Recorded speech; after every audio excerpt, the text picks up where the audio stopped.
자, 첫 번째 문제 봅니다. 가 단체 활동으로 옳은 것은 이라는 내용이에요. 접견 기록 하니까 벌써 시기가 1943년이 되죠. 중국 군사위원회 접견실. 참석 인물 하니까 주석 김구, 외무부장 조소왕 해서 주석이라는 단어, 그리고 김구, 중국 위원장 장제스, 국민당의 장제스까지가 나와 있습니다. 장제스 한국의 완전한 독립을 실현하는 과정은 쉽지 않을 것입니다. 한국 혁명 동지들이 진심으로 단결하고 협조하여 노력하면 광복의 뜻을 이룰 수 있을 겁니다. 김구와 조소왕. 임시정부에 대한 김구에 대한 설명을 잠깐 정리를 해보자면 1931년에 임시정부의 김구가 한인 애국단을 만들게 되죠. 그래서 이 이후에 1932년에 어떤 일이 있습니까? 이봉창하고 윤봉길 의사의 의거가 있게 돼요. 이 일로 인해서 이제 김구가 수배가 되죠.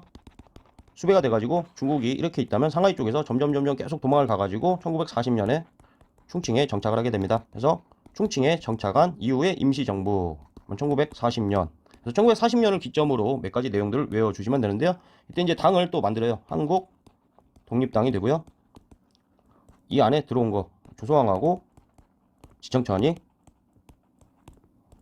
합류를 한 그런 상태가 되죠. 이 산하에 있던 군대 한국 광복군이 됩니다. 여기서 이제 지청천이 한국 광복군의 총사령관을 맡게 되죠. 한편 이제 임시정부의 지도 체계를 보자면 대내 집주부 해가지고 대통령제, 내각 책임제, 집단 지도 체계, 그리고 주석제하고 주석제를 실시를 하게 되고 이 이후에 부주석이 추가가 돼요. 1940년이 좀 기점이 된다라고 했습니다. 주석제가 이제 1940년에 해당하게 됩니다. 1940년 하게 되면 여러 가지 좀 지점이 되는 거죠. 충칭에 정착을 했고 오른쪽에 네모를 치면서 복습해 봅니다. 충칭에 정착을 하게 됐고 한국 광복군을 창설하게 됐고 지도체계에서는 주석제로 전환을 하게 됐다. 국가 원수의 지위를 가진다. 그래서 주석이 김구가 되죠. 가 단체 활동, 임시정부의 활동을 골라주면 되겠습니다. 1번 좌우합작 7원칙을 발표하였다. 이건 이제 광복 이후에 좌우합작위원회에 대한 설명이 되고요. 2번 개벽과 신여성 등의 잡지를 간행하였다. 이것도 뭐 계속 반복되는 선지죠. 천도교에 대한 설명이 되겠습니다. 3번 조선혁명선언을 활동 지침으로 삼았다. 김원봉이 만든 의열단이 되고요. 조선혁명선언은 신채호가 1923년에 작성하였다. 4번 한글 맞춤법 통일안과 표준어를 제정하였다 한다면 조선어 학회에 대한 설명이죠. 1931년에 만들어져 가지고 1942년에 조선어 학회 사건으로 강제 해산이 됩니다. 5번 삼균주의를 기초로 하는 건국강령을 선포하였다. 이게 뭐 계속 반복될 선지인데요. 삼균주의 하게 되면은 오른쪽에 한번 정리를 해봐요. 삼균주의 조소왕의 이념을 김구가 이제 받아들여 가지고 건국강령에 반영을 한 건데요. 개인하고 민족하고 국가 간의 균일을 이루어야 한다. 방법이 뭐냐? 정치, 경제, 교육의 균등을 실현함으로써 개인, 민족, 국가 간의 균등을 이룬다. 이게 삼균주의가 됩니다. 그래서 건국강령을 선포하였다 한다면 연도를 굉장히 반복되기 때문에 굉장히 좀 강하게 암기를 해 주셔야 됩니다. 1941년이 돼요. 그래서 가 단체 활동 40년대 하면은 임시정부와 관련된 거 건국강령을 선포했다. 1941년 해서 정답은 5번이 되겠습니다. 다음 문제 보죠. 문제 읽어봅니다. 가인물의 활동으로 옳은 것은 이 문서는 가가 마련한 대한민국 임시정부 건국강령 하게 되면 이 전 문제에 나왔던 거죠. 40년대 1941년에 가는 누구냐? 가가 마련한 그러니까 삼균주의에 대한 내용인데요. 조소왕이 됩니다. 임시정부 건국강령 초안이다. 건국강령은 민족운동의 방향과 광복 후 국가 건설의 지향을 담은 것으로 대한민국 임시정부 임시헌장의 이론적 기초가 되었다. 이 초안에는 가가 고심하여 수정한 흔적이 그대로 남아있어 역사적 가치가 높다. 삼균주의, 조소왕, 삼균주의, 개인과 민족과 국가 간의 균등을 추구한다. 연도가 굉장히 중요하죠. 1940년대 임시정부와 관련된 거. 가인물에 활동하니까 조소왕과 관련된 활동을 선지해서 골라주면 됩니다. 1번 대성학교를 세우고 흥사단을 창립하였다 한다면 안창호에 대한 설명이고요. 2번 대한광복회를 조직하여 친일파를 처단하였다. 박상진이나 김좌진도 있는데 김좌진은 뭐 그렇게 잘 안 나옵니다. 대한광복회 1910년대 이제 국내에 해당하는 거죠. 3번 조선혁명 간부학교를 세워 독립군을 양성하였다. 그러면 김원봉에 대한 설명이고요. 의열단의 흐름과 연결되겠습니다. 4번 삼균주의를 제창하여 정치경제교육의 균등을 강조하였다. 정치경제교육의 균등을 통해서 개인과 민족과 국가 간의 균등을 추구한다라는 게 삼균주의입니다. 정답은 4번이 되고요. 5번 조선사회 경제사에서 식민주의 사학의 정체성 이론을 반박하였다. 조선사회 경제사 하게 되면 이제 유물사관에 대한 내용이 되는데요. 인물의 이름이 굉장히 중요합니다. 조선사회 경제사 하면 백남훈을 기억하자. 그렇게 뭐 어렵지 않은 내용이죠. 다음 문제 봅니다.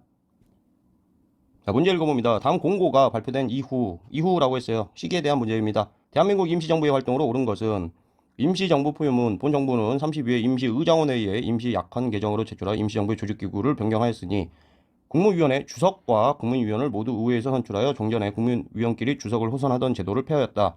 국무위원회 주석은 일반 국무를 처리하면 총리격을 가졌고 그 외 정부를 대표하여 국군을 총감하는 권리를 설정하였으니 이 방면으로는 국가 원수격을 가지게 되었다.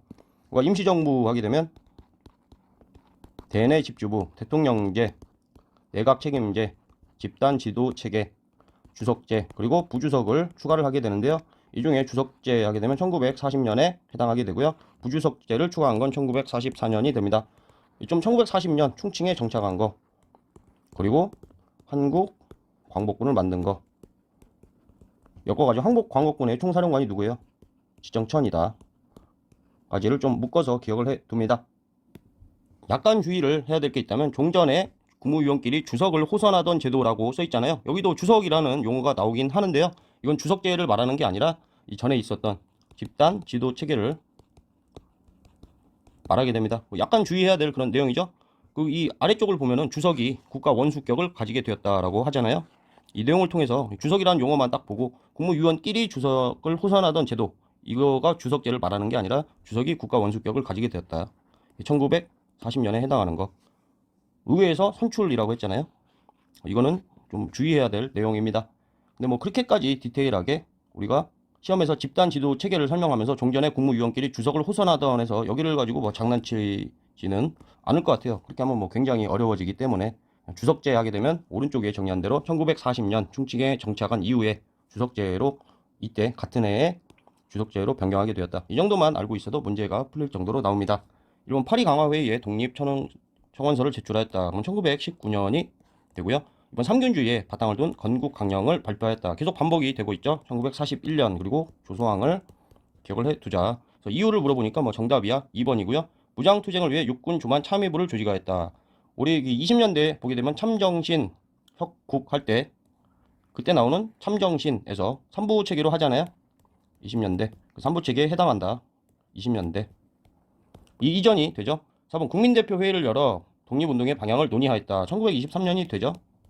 이후엔 사실 뭐 다수가 임정을 떠나게 되고 김구 혼자 임정을 이끄는 그런 형국이 펼쳐지게 됩니다. 5번 임시사료 편찬회를 두어 한일관계 사료집을 간행하였다. 1919년이 돼요. 이건 사실 이제 연도보다 임시사료 편찬회라는 키워드나 한일관계 사료집이라는 키워드를 볼 때 임시정부구나라는 걸 아는 게 더 중요하겠습니다. 다음 문제 보죠.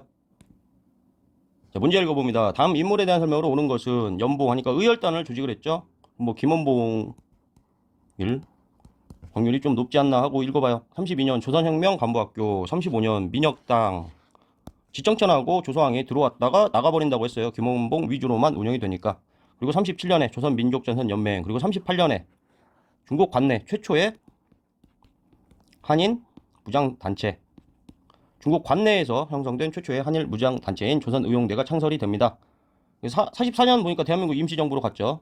또 정리해봅니다. 1938년에 조선의용대가 창설이 됐는데 국민당 산하에서 이제 뭐 너무 쉬운 일만 하다 보니까 불만이 생기게 되고 조선의용대 화북지대를 형성을 하죠. 화북지역으로 이동을 해서 이쪽은 좀 공산당 계열하고 가깝게 되고요. 이 이후에 김원봉은 임시정부 쪽으로 들어가게 되죠. 그래서 한국광복군에 합류하게 되는데요. 한국광복군 하게 되면 총사령관이 지정천이에요.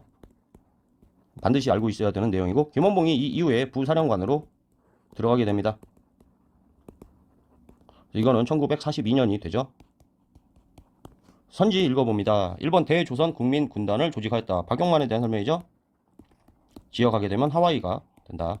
2번 한국광복군 부사령관으로 활약하였다. 뭐 2번이 김원봉에 대한 설명이고요. 3번 하얼빈역에서 이토 히로부미를 사살하였다. 안중근에 대한 1909년에 대한 설명이죠. 4번 한국 독립군을 이끌고 쌍성보 전투에서 승리하였다. 뭐 인물로 치면 이제 지청천이 되고요.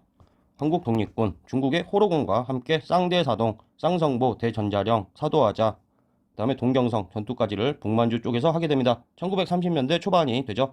5번 일제의 패망과 광복에 대비하여 조선 건국동맹을 결성하였다. 영령에 대한 설명입니다. 다음 문제 보죠. 자, 마지막 문제 봅니다. 가 군대에 대한 설명. 군대를 물어보고 있어요. 설명으로 옳은 것은 이곳은 독립운동가 조성환이 태어난 여주의 보통리 고택입니다. 이건 우리가 그렇게 외우는 인물의 이름이 아니죠. 1940년 대한민국 임시정부 산하에 가 창설을 주도하였고, 그러면 한국광복군이 되죠. 처음에 이제 생길 당시에는 총사령관이 지청천이 되고요. 참모장은 뭐 이범석인데 그렇게 잘 나오지 않습니다. 이후에 이제 김원봉이 합류를 하면서 부사령관을 김원봉이 맡게 되죠. 그래서 한국광복군 1940년. 그래서 뭐 군대를 물어보는 거니까 한국광복군에 대한 설명을 골라주면 되죠. 자, 선지 읽어봅니다. 일본 숙무학교를 설립하여 독립군을 양성하였다. 멕시코에서 설립했고요. 인물 하면은 뭐 이근영을 기억해 두자. 이번 쌍성보 전투에서 한중 연합작전을 전개하였다. 북만주 지역에서 쌍대 사동에 대한 계속 반복되는 선지죠. 한국 독립군. 인물로 하면은 지청천이 되겠습니다. 한번 중국 팔로군과 함께 호가장 전투에서 활약하였다. 조선의용대 화복지대가 되죠. 공산당 계열이에요. 팔로군 자체가 팔로군이 공산당 쪽의 군대입니다. 호가장 전투가 이제 말이 전투지 그렇게까지 큰 전투가 못 됩니다. 안에서 이제 공산당이 사실 국민당 쪽에서 전투를 다 하게 되고 공산당 쪽은 전투한 게 별로 없어요. 그 중에 이제 그나마 홍보하는 게 호가장 전투인데 뭐 그래서 외울 게 좀 없는 거예요. 공산당 쪽의 전투는. 그래서 호가장 전투 하면은 뭐 하나니까 좀 외워둡니다. 40년대에 해당한다. 4번 국내 정진군을 조직하여 국내 진공 작전을 추진하였다. 한국 광복군에 대한 옳은 설명이 되고요. 5번 중국 관내에서 결성된 최초의 한일 무장 부대였다. 조선의용대가 생길 때 일이죠. 1938년이 되는데 3번 같은 경우에 이후에 오른쪽에 또 정리를 해봐요. 조선의용대가 1938년에 생겨서 뭐 좀 보조적인 임무만 하게 되니까 화복지대로 일본은 이동하게 되고 우리 선지 3번에 나온 것 같이 중국의 팔로군하고 합작을 해가지고 호가장 전투를 했다. 한편 김원봉은 임정 쪽으로 합류를 해서 위에다 적어놓았듯 한국 광복군에서 부사령관을 맡게 됩니다. 이게 1940년대의 흐름이 되겠습니다. 여기까지 하죠.